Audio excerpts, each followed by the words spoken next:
Cue Footsteps Mystery Theatre presents the Blythe Sisters, brought to you by Fizzles.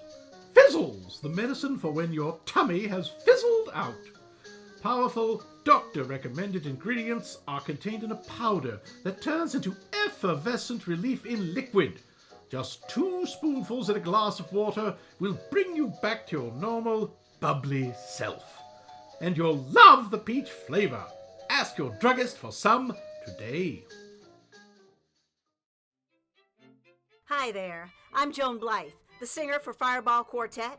You can find us most nights at Mike Fahey's Revolution Lounge, a bar and grill not far from Boston's waterfront. It's a decent job and the band's real hot.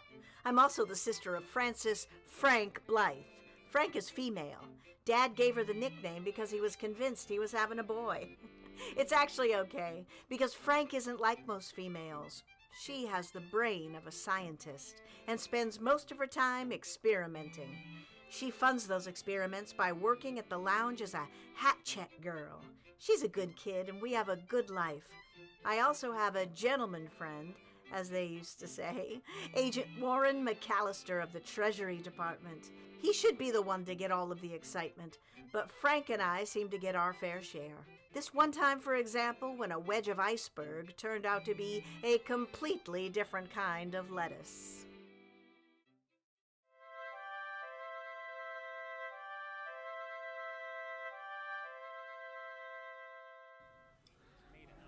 That joint is hopping again. They must love our food. Or maybe it's your smoking hot combo, Mike. Our tip jar is always full. Right, Sergio? Yeah, Zeke. And not all the scratches from the ladies, man. Yeah?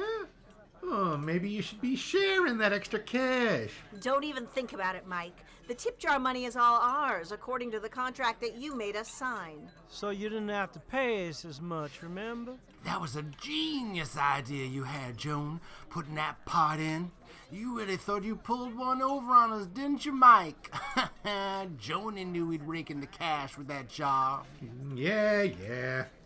You remember you only get 2 free drinks a night, and you're on the second. Yeah, that's why I keep a bottle in my music bag. Me too. Joni, you look like you need one of your 2 free drinks. What's steaming you? Mike the Square and his greed? No, it's my sister. She and that new cook are at it again. Or, I should say, that new cook is at Frank again. I can't figure out what her beef is. Frank never goes in the kitchen, not during business hours anyway. I don't know how Patricia even knows Frank exists. Hey, boys and girls, it's almost time for the downbeat. Why, Miss Joan, why are you all steamed up like a lobster pot? Like I was just telling them, Patricia. Oh, the witch of the culinary world is at it again, huh? You know why she treats Miss Frances like a 2-day-old mackerel, don't you? No. Do you, Bebop? Why, sure. Miss Frances is prettier and, more important, smarter than Miss Patricia. Oh, it galls that girl to know that she's not the best cookie in the dozen. So, the cat claws come out. I never thought of that. I'm sure Frank hasn't either. She's smart with science, not people. I'd be happy to illuminate her after this set, if you like. Oh, you would you, man? I didn't know those sweet guitar licks you make were for one particular bird. Oh, the gems that emanate from my axe are for the whole world. Never for just one. Same for the sweet notes I coax out of my clarinet or my sax. My offer was merely a brotherly one. Sure it was. We'd all better go emanate. The crowd is getting antsy. Bebop, if you think you can help Frank in a brotherly way, I invite you to try at dinner after the show. Just know you'll have one tough pupil.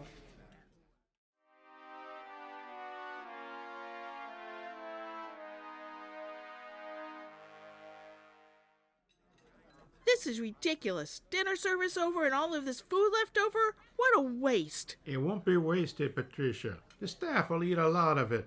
And what they don't heat, we turn into tomorrow's special. My food is not meant to become leftovers. It's especially not for the hired help. They don't deserve my work. Our food and our work. I'm the head cook. You only the assistant cook here. And another thing, you're hired help too, Ms. Alpern, just like everyone else. Mike pay you good money and he pay for the ingredients. You don't like the setup? There's the door. I don't have the time or the patience for problems in my kitchen. Sorry, Pierre. I guess I'm just tired. As you should be. You work hard tonight. And what you made was great. There won't be a morsel wasted, promise. Now go home, get some rest. The boys will clean up. Thanks, I will. Mind if I take a couple of leftovers with me? Yeah, go ahead. You owed a supper, just like everyone else. Just don't let Mike catch you. He don't believe in food to go, if you know what I mean. Is it permissible to enter now, Pierre? Ugh! What are you doing here? Your question puzzles me. I work in this establishment, a fact about which you are keenly aware. As a hat check girl, not a cook or even a dishwasher, you don't belong in this kitchen or any other. Not even my own? While I confess that I am not a gourmand, I am fairly proficient in egg dishes and, curiously, cake baking, though that is perhaps due to the chemistry involved in baking. Shut up! You're an abomination, that's what you are. That's enough, Patricia. Go home and cool off. That's an order. Fine! So sorry about that, Frank. Thank you, but it is not your apology to make. I just don't get why she pick on you like that. Nor do I. I had never met her before she started working here, and my encounters with her have been short and few. I heard yelling. Is it safe to come in, Pierre? It's always safe for you, Joan. What happened? Patricia laying to Frank again. Completely unprovoked. It's ridiculous and unprofessional. I'd fire her, but Mike likes her. She does not upset me, Pierre, so do not let her upset you. To let her affect you achieves her objective. If you say so. You ready for dinner? Yes, please. So am I. Me too, man. I'm starving. I'll repeat that lick for me. And step on up, all of you, and grab a plate. Ooh, well, look at what we got tonight. Cod a la king, succotash, Parker House rolls, and a nice big iceberg wedge salad with bacon dressing.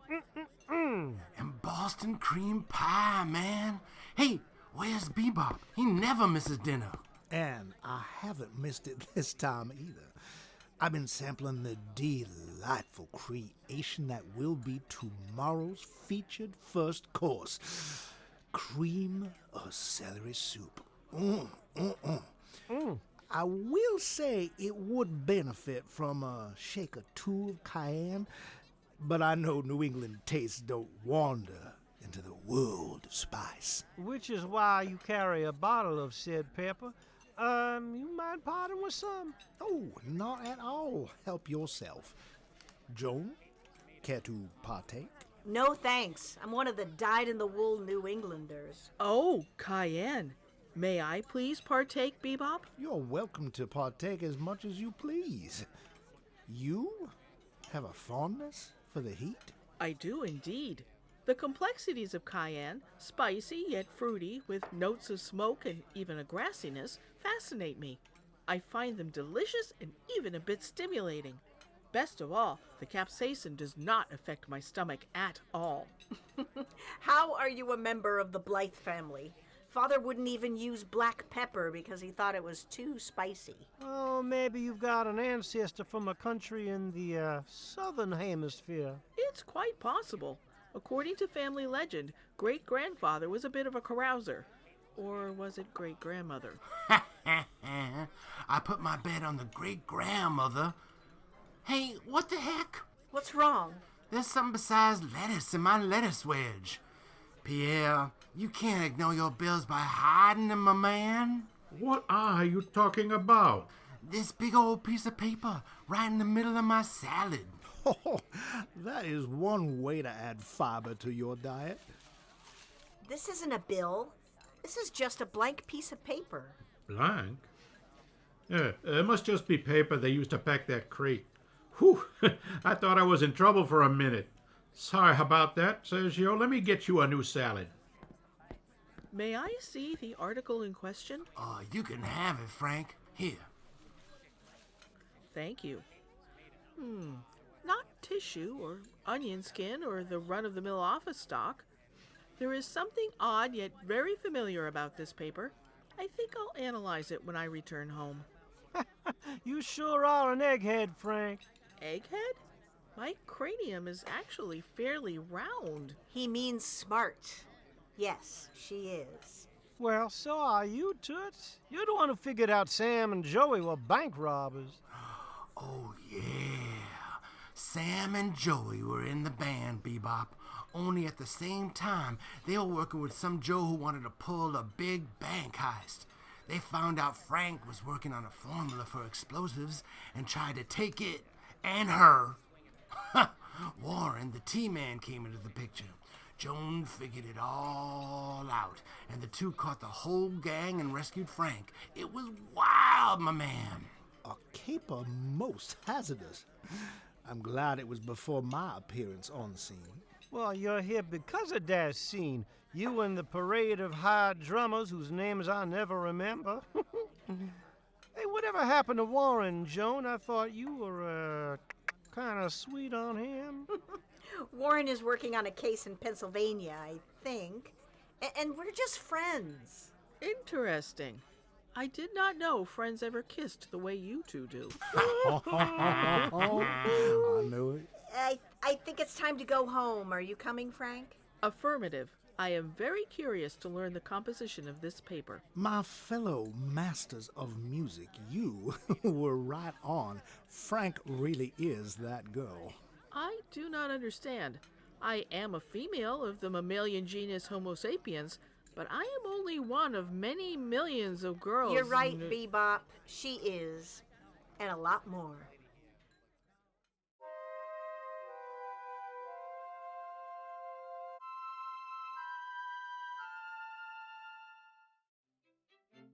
I went straight to bed when Frank and I got home. I was bushed. My sister, on the other hand, was too excited about her new project to sleep. She was bound and determined to identify that scrap of paper, even if it took what was left of the night.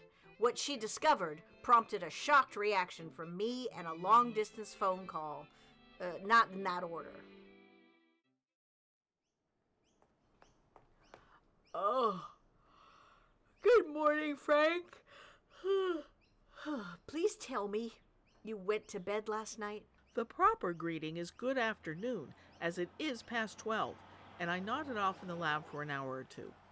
What I discovered was too stimulating to be able to sleep. There is coffee on the stove, and I endeavored to make omelets, though I may have been too distracted to do them justice. They are on the stove as well. Well, you did just fine. I love big chunks of onion and bacon in my omelet. So, what'd you discover? Oh, he has arrived sooner than he expected to. I will answer that question as soon as I have you both in the room. You? I guess I'm about to find out. Warren? Hi, Joan. I take it Frank didn't tell you I was coming. No, though in her defense, she didn't have time to. Hi. It's nice to see you no matter what. It's nice to see you, too. Now that you have completed your courtship ritual, may I tell you both what I have discovered? You don't know yet, Warren? No, Frank called me at 4 a.m., said she had something of major importance, and that I should come as quickly as I could. Your sister's not one to cry wolf, so I got on the next plane. What is this all about, Frank? This. You dragged Warren all the way here for a piece of packing paper? It is not packing paper. In fact, it is not paper at all, though it is usually called paper. Oh, yeah, she's right. This is currency stock. Oh, I should say it's very, very good counterfeit stock. The weight is correct, but the fibers are just a little off in color. There was a ring of counterfeiters operating in the Boston area a couple of years ago who used this same paper. They ruined several businesses and wiped out the life savings of a lot of innocent people by duping them into trading their real money for the fake stuff. They disappeared before we could catch them. Where'd you get this? Sergio's salad. The lettuce, to be accurate. And where did the lettuce come from?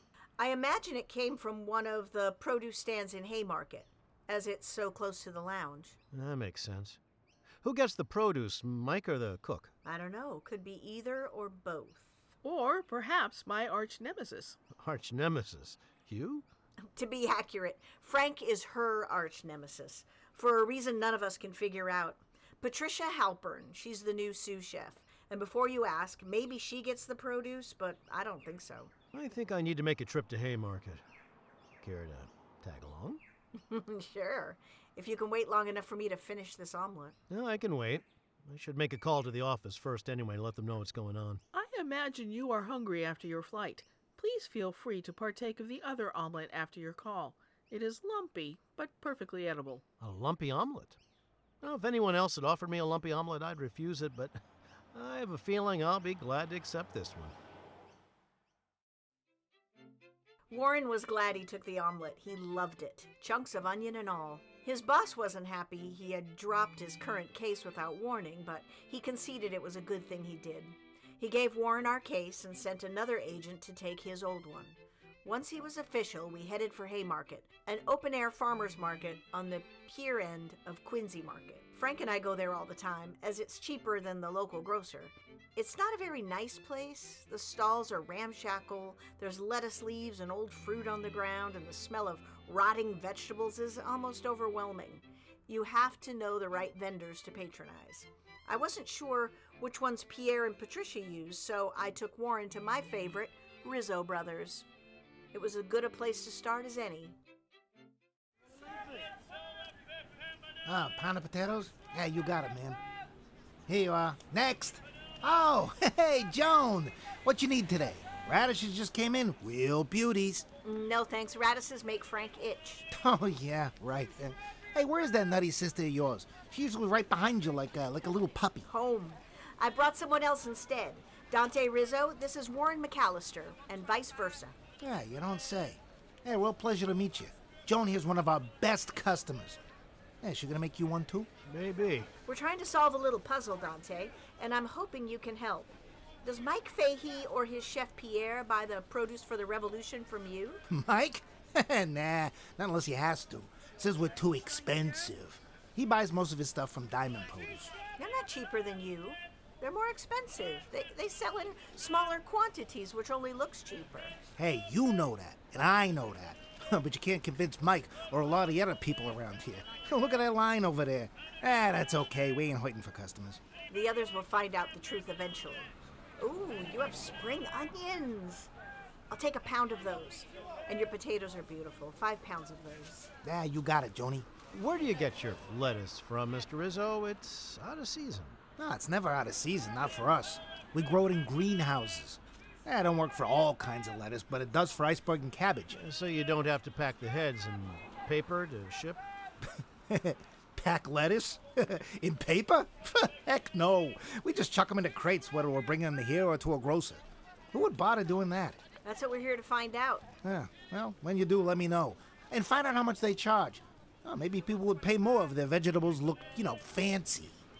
You need anything else? A couple of the pears and 4 apples. That should do it for now. Okay, that'll be 50 cents. Hey, you know what? Go ask your questions. I'll hold on to your stuff.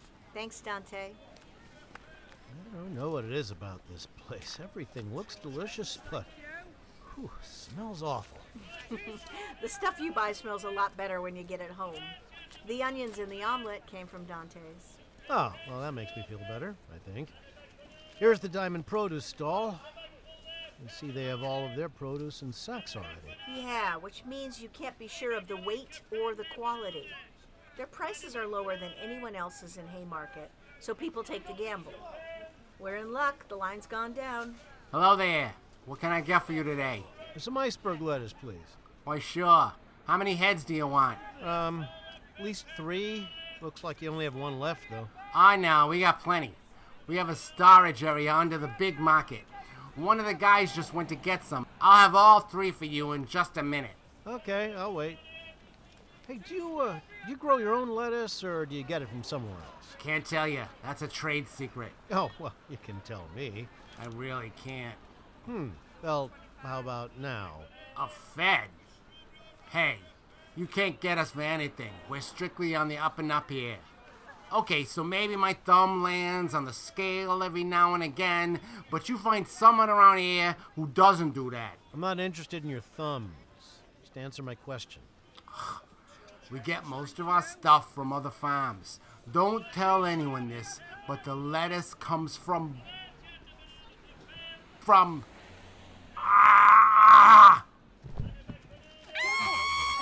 Warren, he's been stabbed. By someone in the crowd.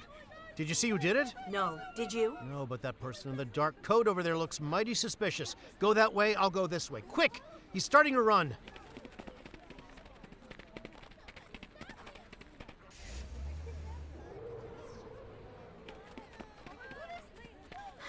He jumped into that car before I could see his face. As for the car, I couldn't tell you the make.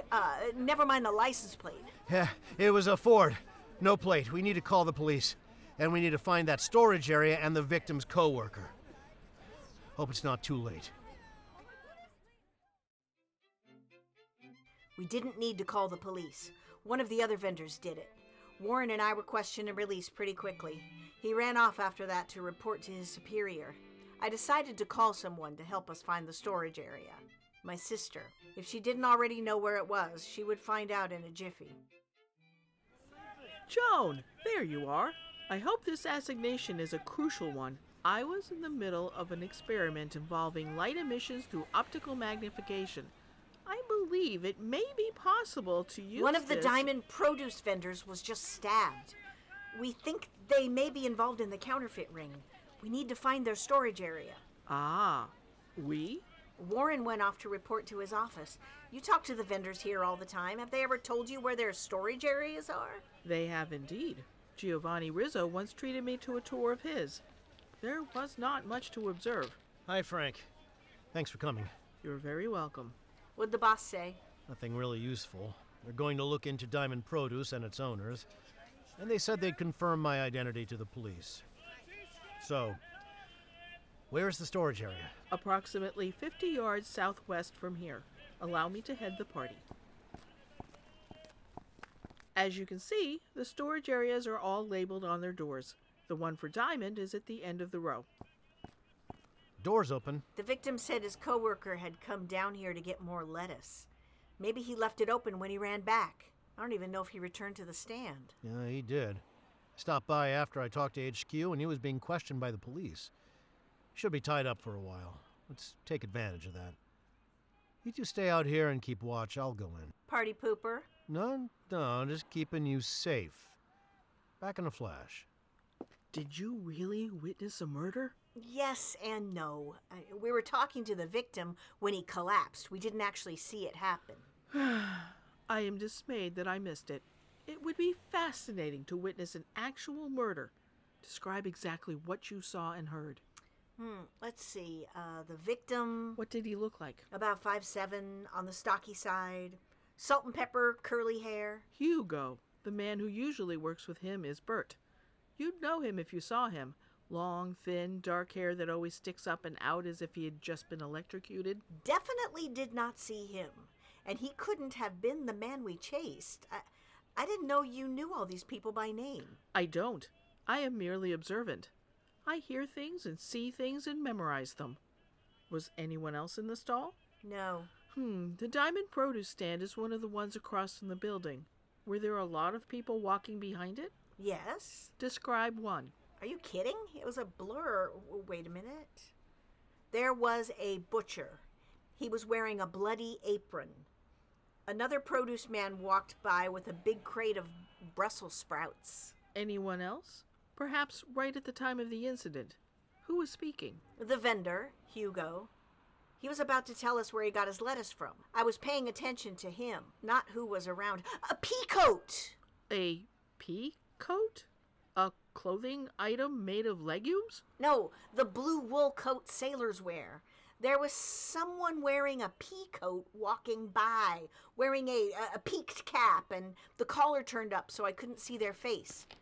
That's who must have stabbed him. You figured out who stabbed the vendor. Not exactly. There was a man in a pea coat right behind the victim when the stabbing occurred. I just remembered that, thanks to Frank. That must be who we chased. I bet you're right. We'll have to give that information to the police. Did you find any more of the counterfeit stock? No, not whole sheets, but I did find a couple more scraps. I need to question that other produce man. Let's go see if he turned up. Oh, for crying out loud. Isn't it bad enough that I have to see you at work? Can't I have any peace? I imagine you could achieve all of the amity you wish with the correct attitude. As for encountering me here, it was bound to happen. I patronize Haymarket frequently. It is open to all, as I'm sure you're aware. Shut her up, Joan, before I do it. Oh, no, you won't. What is your gripe, anyway? The worst Frank could ever do to someone is talk them to death. And she never talks to you, it's the other way around. What is your problem with Frank? Never mind. Who's this guy, anyway? Warren McAllister. And you are? She can tell you. I have produce to buy. Excuse me. You will have to procure it from a source other than Diamond Produce. Their stand is now a crime scene. Oh? Why? Well, that's actually a really good question. I understand you're a regular customer of Diamond Produce. Any idea why Hugo Pace was stabbed to death, or by whom? Huh? No, why would I? And why are you asking? I'm working on the case. You're a cop? Not exactly, but close. Yeah? Well, I don't know. I would have no way of knowing, and frankly, I don't care. Excuse me. That was rather odd. It's not the word I was thinking. I just don't get why she dislikes you so much. Not sure she does. Frank was right. The encounter was odd. She didn't seem surprised about the stabbing, for one thing. I think I'll add her to my list of things to research. She's not what she makes herself out to be, and I want to know why. But first, the other worker.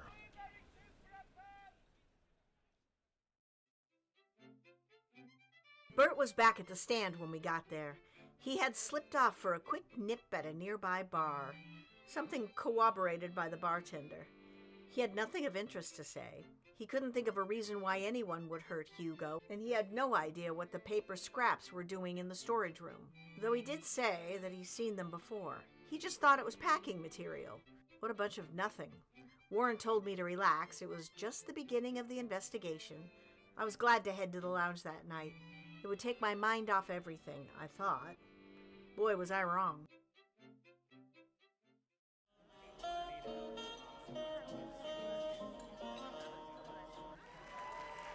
Thanks, everyone. We are the Fireball Quartet, and we are here for your dining and dancing pleasure Tuesday through Saturday. I'm Sergio de l'Amour. I'm Zeke Whitehall. Just call me Bebop.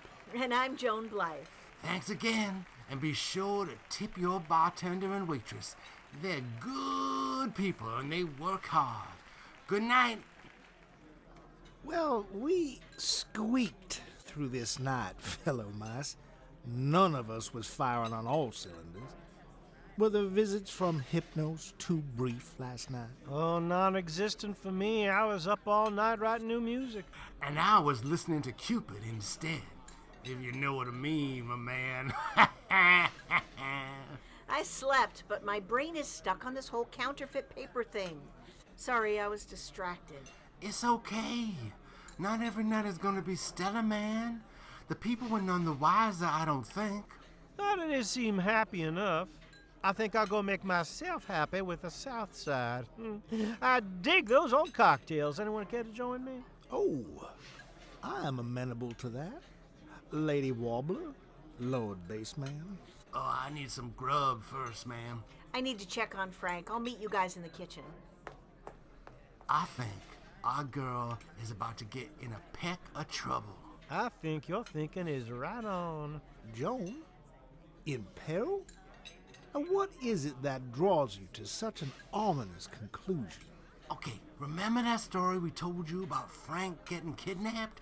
If there's trouble, Joni will dive head first right into it, I guarantee. And Warren the T-Man is now her boyfriend. She'll help him any way she can. Oh, I knew there was something clandestine about that Warren the one time we made acquaintances. Mayhaps we should have bet her efforts. Us? What could we do? Well, training our eyes like those of an eagle's would be an ideal opening gambit. To what? A question most provocative. What is gospel in this adventure? Well, I ain't totally sure of what you just said, man, but what I think you want to know is what for sure is going on. As far as I know, all that's actual fact is that Sergio found a piece of paper in his salad, and that paper, according to Frank, is the stuff they print fake clams on, dig? Hey, you don't think Patricia could be behind this? She's new here. I never got paper in my salad before she got here. And the weird way she's so mean to Frank. Maybe that's because she's worried Frank is gonna catch on. Huh. Worthy considerations. I know. Why don't we pick up our potent potables, then continue on to the kitchen where we can observe? Excellent suggestion. Sure you like Bebop? I second the motion. Oh, wait just a minute. Let me amend that motion. I'll acquire the potent potables. You two go in and commence with the surveillance. Time, I think, is of the essence. Good idea. We don't want to miss anything.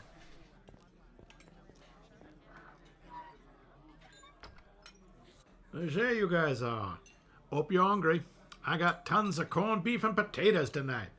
Hey, where are Bebop and Joan? Bebop's grabbing drinks. I thought Joan was in here with Frank. I haven't seen either one of them. Patricia, have you seen Joan? Not tonight, luckily. Why? Huh? Now you got it in for Joan, too?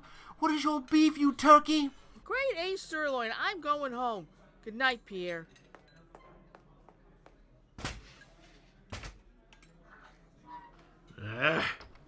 That girl is too much. I think it's time I have a talk with Mike about her. Enjoy your dinner, guys. Oh, here comes Joan and Bebop. I'll go get more plates. What's with Pierre? He looks ready to spit nails. Yeah, the camel's back just broke. And I'm more convinced I'm right. About what? About Patricia being behind the funny paper. Why else would she be so prickly? Yeah, we didn't have this problem before she got here, did we, Joni? Shh.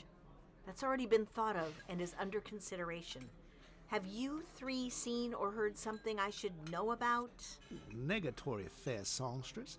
Ours are merely speculations. Hey, where's Frank? She went home. She had a project she needed to finish. I should go too, if just to make sure she goes to bed for a change. Good idea. You need an escort, my man? I should be okay, thanks. Though I could use my share of the tip jar. She took the car, so I'll have to take a cab home. Oh, yeah, sure, I got it right here. Hey, not bad. There's almost $30 here.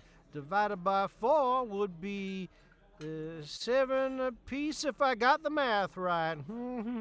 Anyone got change for 5? I can offer assistance. Here you go. Hey, I believe you just handed me the fruit of the labor of the lettuce. Oh, it's paper anyway. Huh? This fin came from an old fish, not the treasury. Oh, you're right. This is a phony bill. There's no way of knowing who put it in the jar, darn it. No, but we know who didn't put it in there. Patricia? Yeah. Which means that if it's her, she has a partner. I wonder if that partner passed any other phony bills here tonight. Think I'll go check with Mike. After that, I'll call Warren and turn this bill over to him. Keep all this under your hats, boys. You don't want the wrong person to know you know. you know? Understood. I ain't saying a thing. I will be like the three monkeys, blind, deaf, and dumb. You be safe, Lady Singer.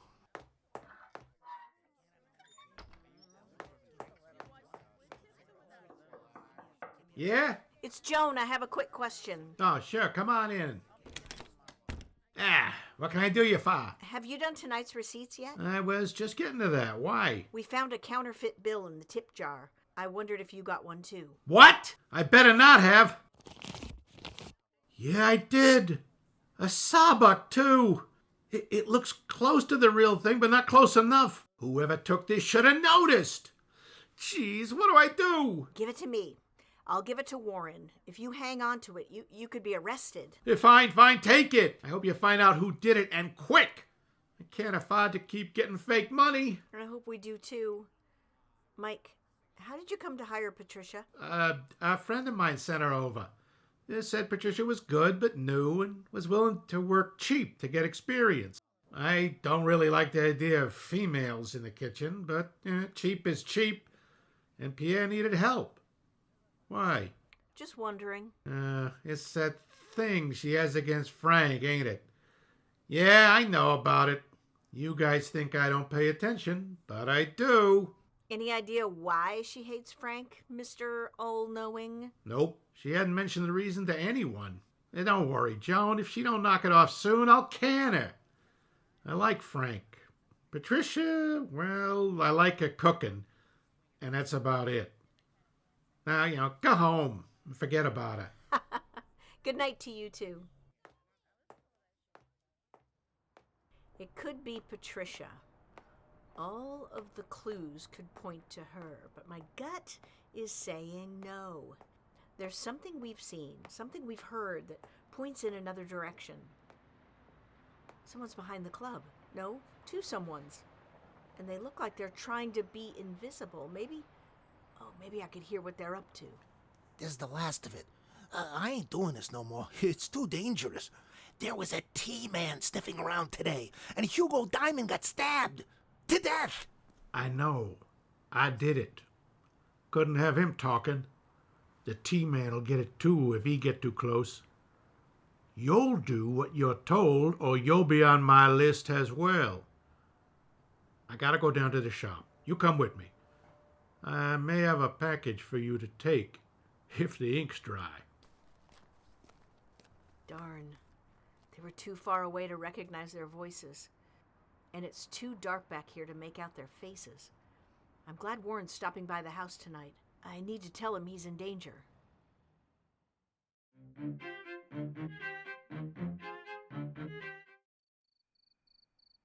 Don't worry, Joan, he won't get me, especially now that I know what he's up to. What who is up to? We don't know that. Other than that, it's pretty certain that Patricia has at least some part in it. Why else would they meet back there? That's a good point. Oh, Warren, my apologies. I did not realize you were here. I just need to extricate a glass of milk from the refrigerator. Then I will, as the children in the neighborhood say, behave like a maple and depart. I think you mean make like a tree and leave. It's a play on words. Oh, I see. Oh, that is amusing when you state it that way. I shall remember that. Actually, stay for a minute, please. Maybe you could help. As long as you refrain from demonstrations of ardor, very well. Why do you require my presence? We need to figure out how to catch Patricia. Oh? And what reason do you have to necessitate such an action? We believe she is part of the counterfeit gang. Ah. I am afraid I must cast a dissenting vote for that concept. Oh? Why? I told you what I heard tonight. Why else would those men meet there? An intriguing question. I understand how you might jump to that particular conclusion. However, as odd as it might seem, I must defend Miss Halpern. Why? Because I have spent many nights not only studying her behavior, but, to put it colloquially, I shadowed the dame. Not once in several evenings I followed her did she speak to anyone, nefarious or otherwise. She only spoke to a grave. I deduced that it was the resting place of her brother. Well, if she isn't the counterfeiter, Or the one who murdered Hugo Diamond, who is? Let us examine it logically. The person who killed Hugo most likely did it because he was about to reveal something about the counterfeit ring. I do not believe Hugo was actually knowledgeable. The killer knew we could put two and two together, as they say. What was he about to tell you? Where he got his lettuce from. Oh my gosh, of course. Dante Rizzo doesn't care if Diamond Produce undersells him because he's selling his lettuce to them. Which means Dante Rizzo is part of the counterfeit ring. Where's his farm? Down by Milford, I think. Too far to make someone pick up a package tonight. Maybe the Rizzo brothers keep something other than vegetables in their storage locker. I think I need to go take a peek. We need to go take a peek. You're not leaving me out of this now. I insist I accompany you as well. Only if you two promise to be on your best behavior. I want to nab some boodle makers, not rescue princesses. Don't worry, Mr. T-Man. There are no princesses here. Boodle? Ooh, a new term to add to my slang dictionary. I stand corrected. I've got a tigress and Daniel Webster on my team. Either way, just stay out of trouble, okay? We promise nothing.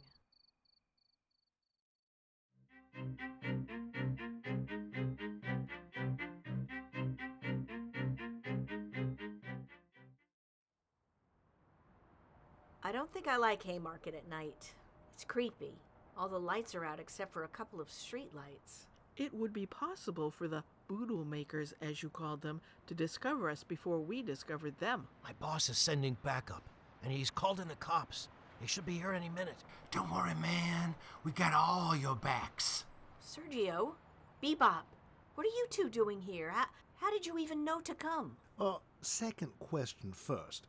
The angel that is Francis thought your operation might need a cover story in case of discovery by the enemy, so she called Sergio with the idea of a band meeting. To discuss looking for a new rehearsal space would be the cover story. As we musicians do our best work in the middle of the night, it made sense to me. I called Bebop and Zeke. Zeke was otherwise occupied, if you know what I mean. So what's the plan, Stan? The plan is for you two to go home and let me do my work. You need a plan B, as the ship has sailed on that particular concept. I suggest discarding any argument you might have, Warren, as I just observed a human figure enter the storage area. All right, fine. Let's go. Is there another exit to that area? Affirmative, but it is in the market building, and I do not know that you would be able to enter this time of night. Oh, you don't, but I, as a veritable moray, do. Sergio? You lead, I'll follow, man. Did you happen to see who went in, Frank? Negative. It was merely a silhouette. A tall, masculine silhouette. But the silhouette directly ahead is decidedly female. Patricia, please do not refute my theory. I knew it. I knew you were behind this whole thing. Stay right there. I'm calling the cops and having you thrown in jail for once and for all. Frank isn't behind anything. We thought you were.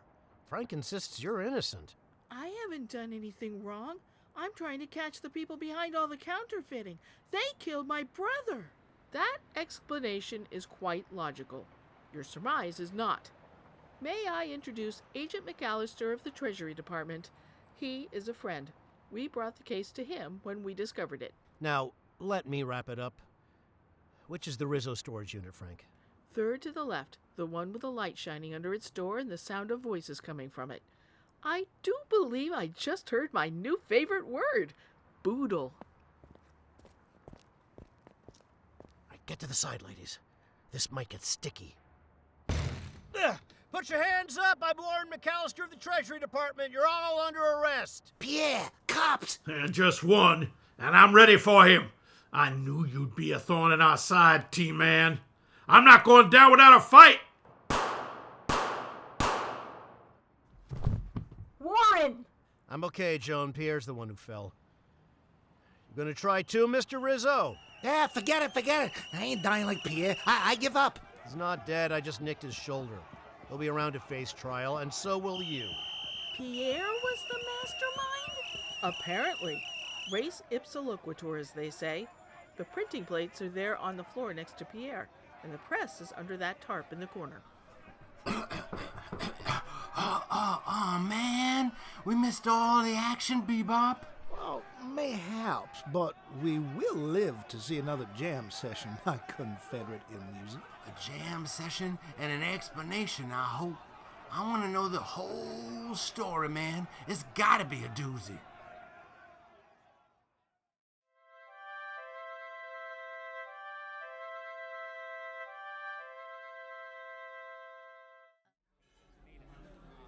My chef, a counterfeiter.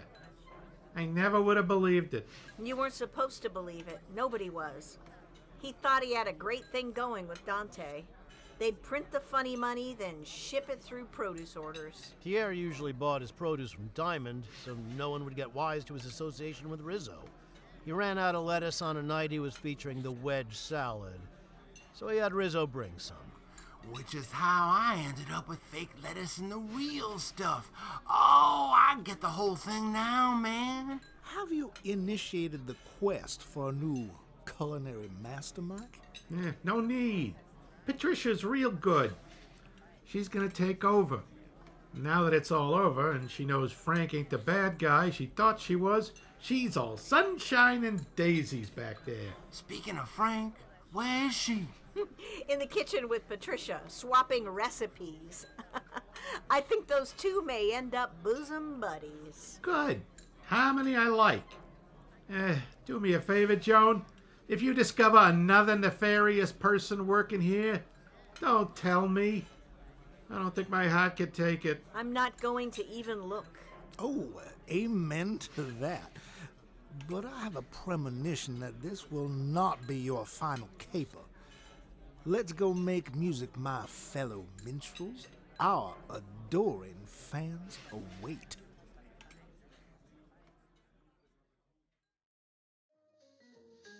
Thank you for listening to the Blythe Sisters, brought to you by Fizzles. Fizzles, the medicine for when your tummy has fizzled out. Remember, just 2 spoonfuls in a glass of water will bring you back to your normal bubbly self. Just 25 cents for the small size. Get some today. Tonight's episode of the Blythe Sisters was brought to life by Lauren Bombauer, Lisa Fredrickson, Val Kuhns, Max Levine, Mike Luce, Richard Tatum, and Keith Wright. The script was written by Val Kuhns. Sound editing by Val Kuhns. This has been a Q Footsteps production.